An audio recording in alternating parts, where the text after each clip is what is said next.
అంటే తాబేలు నిజానికి ప్రతి ఇంటిలో ఉండాలి. మనకి ఇప్పటికీ దేవాలయాల్లో తాబేళ్ళు ఉంచుతారు.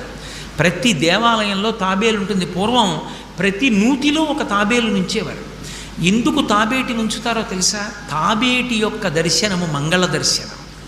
తాబేటి వంక చూస్తే మంగళం. అందుకే ఇంట్లో కనీసం తాబేలు బొమ్మ అట్టి ఉంచుకుంటారు. ఉంచుకుని ఒకసారి ప్రయత్నపూర్వకంగా దాని వంక చూస్తారు.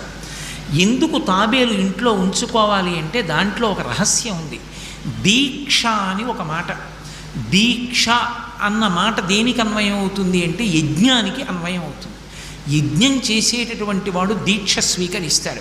దీక్షా స్వీకారం చేశాడు అంటే ఇంటి లోపలికి మళ్ళీ వెళ్ళరు.